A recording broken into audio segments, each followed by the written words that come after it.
All right. Good morning, everyone. Welcome to our question and answer support webinar. So as we all know, the April 1st deadline is rapidly approaching. So we're going to start off by just kind of reiterating some very important information that you need to be mindful of as you're working on your funding applications. And then we will open it up to take questions and we'll provide answers for any questions that you may have at the later part of this webinar. I'm Sharika Bridges, the Senior Grants Compliance Analyst with the OAA. I have my colleague, Matt, I'm going to allow you to introduce yourself. I'm Matt Terrell. I am the business analyst for the OAA. Okay, so we will jump right into it. So just a few key reminders. The first reminder is regarding direct distribution reporting. So we do want to emphasize that a completed and submitted direct distribution report is required of all participants in an OAA for any OAA application. So if it is a cooperative partnership where you're applying for new funding or you're submitting a renewal request, all of your partner cities and counties must also complete and submit a direct distribution report, and that is due by the April 1st deadline, April 1st at 11:59 p.m., and it is completed and submitted via the OAA grants portal. One thing we do want to emphasize for any fiscal agents of a cooperative partnership project, you will not be able to see your partner locality submitted direct distribution reports. So we are encouraging all partner cities and counties to confirm your submission of your direct distribution reports with your fiscal agents. You should be reporting that to the fiscal agent. And for the fiscal agents, if you are unsure whether or not your partner cities and counties for your cooperative partnership, if you're unsure whether they have completed and submitted their direct distribution report, you can always reach out to us at info@voaa.us and we can kind of give you some feedback on the status of those submitted direct distribution reports. In terms of the funding application, so we do want to stress that all required fields in the application must be completed for the application to be considered complete. When you're in your application in the grants portal, there are certain sections of the application that are required, and you will see a red asterisk associated with those particular fields that are required. Some things may not be necessarily relevant, especially if you're submitting a renewal application. Some things may not be relevant, and we do have some guidance built into the portal to tell you if it's not relevant to your respective application or renewal, you can just put not applicable or N-A. If you have any questions regarding any of that, please again feel free to reach out to us at info@voaa.us. One thing that we have noticed as we are getting submitted applications, as we're kind of working with cities and counties for their to review their drafts and kind of provide feedback, when you are in your application, whether you're submitting a cooperative partnership application or an individual distribution, please make sure that you have a relevant contact listed for your application. For your cooperative partnership applications, when you get to your cooperative partners section of the application, please also make sure that you have a relevant contact listed for your city and county partners. There is a contact built into the system that is called OAA Administrative. You may have seen that, or you may see it for each of the cities and counties that are in the portal. That is not an actual contact. So as you know, we've migrated this application cycle to the grants portal. And so we use that OAA administrative contact to upload your historical data from fiscal years 24 and 25. So you would need to definitely make sure any contacts listed in your application are relevant contacts for your respective city or county, and then also for if you have a cooperative partnership for your cooperative partner city and counties as well. In terms again of cooperative agreements, so one thing we do want to stress is if you are submitting a renewal application, you do not need to go through the cooperative agreement e-signature process.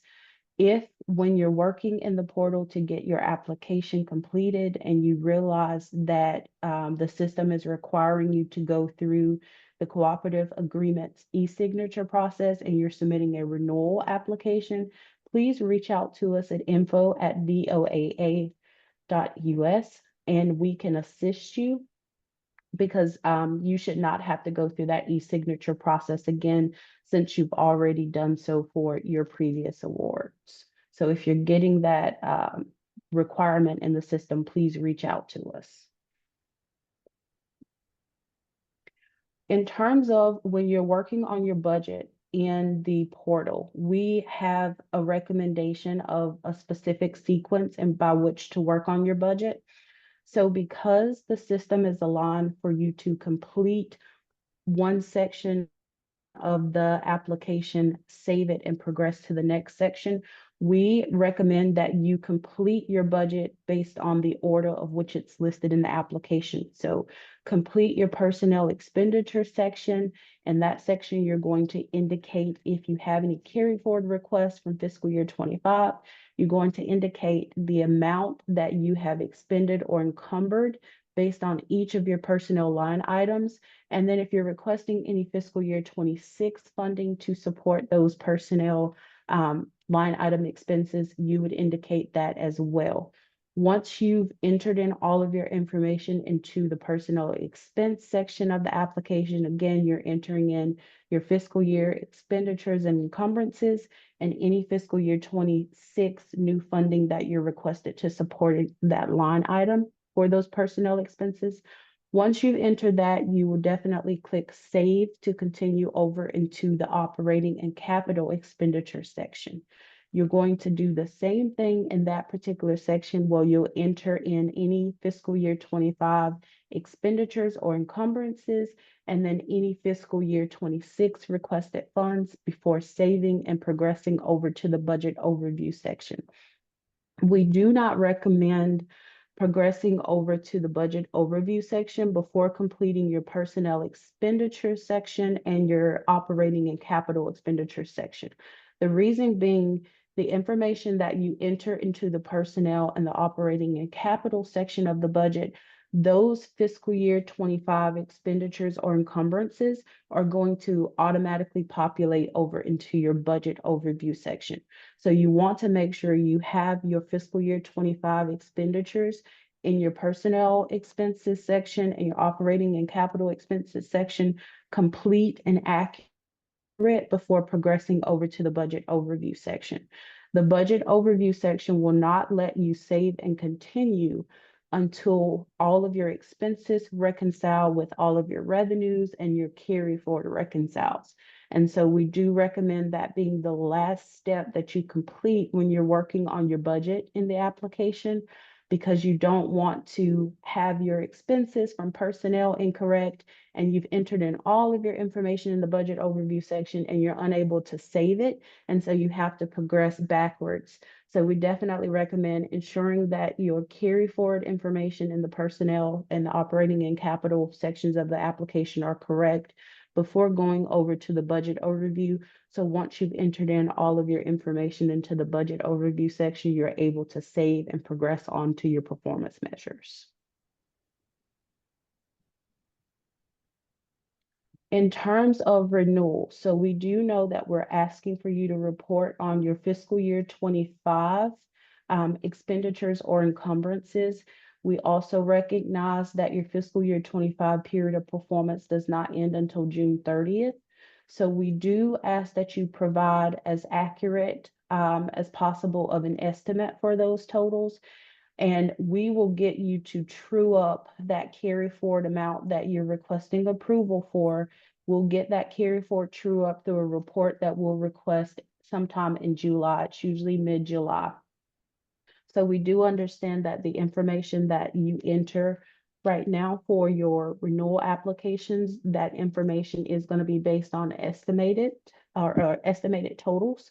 And you will have a chance to kind of validate and confirm those totals after the period of performance ends.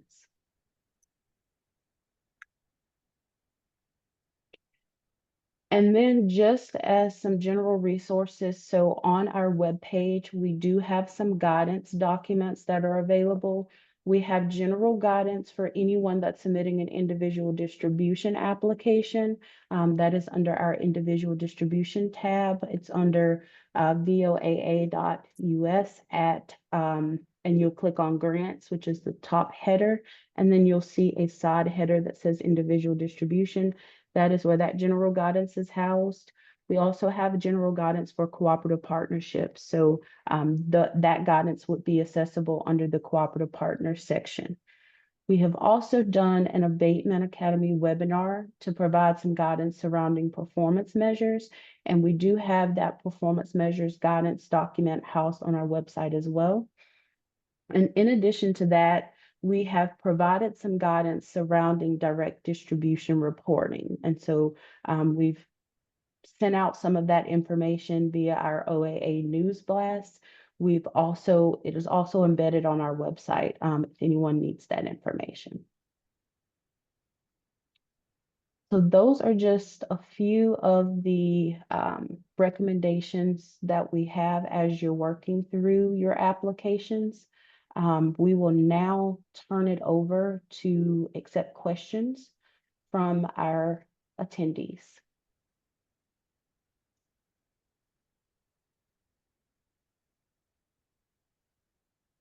If you have a question, you can pop it in the Q&A box, or you can raise your hand and we'll allow you to talk. We have one from Ms. Champion. Hi, can you guys hear me? Yes. Oh, I'm gonna lower my hand. Question, and it's sort of, I guess, specific for us, but I'm inside the portal.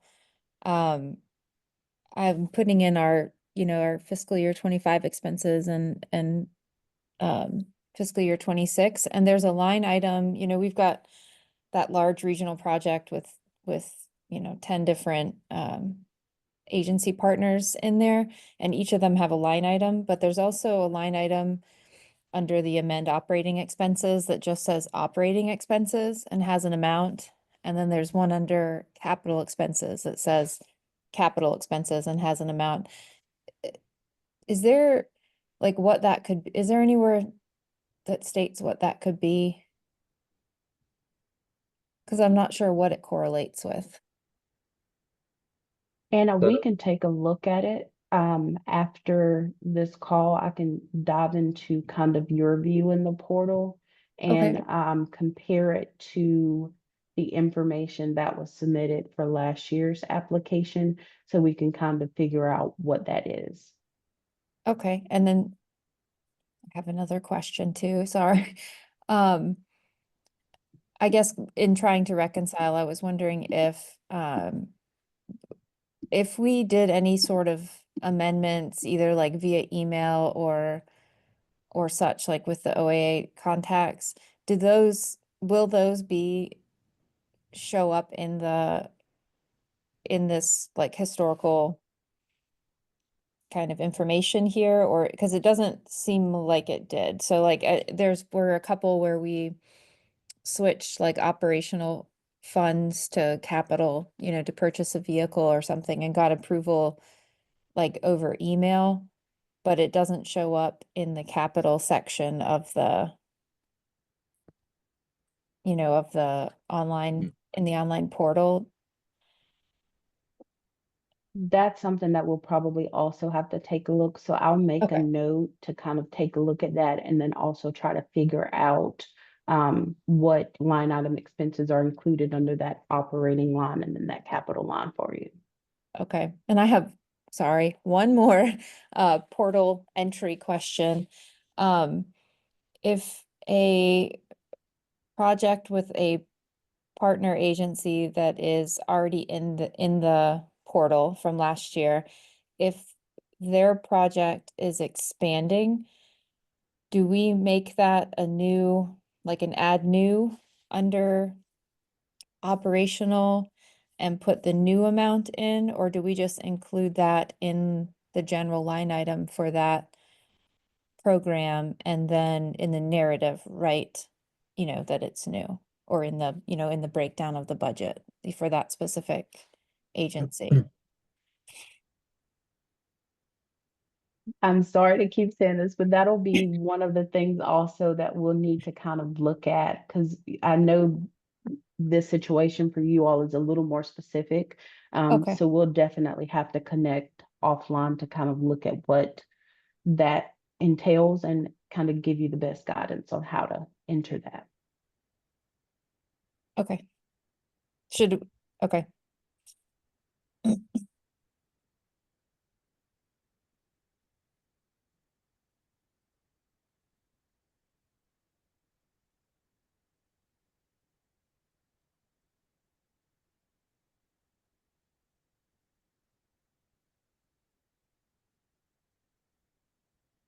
Do we have any other questions?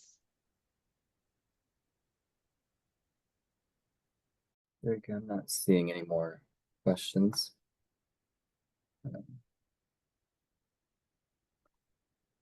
So Okay. I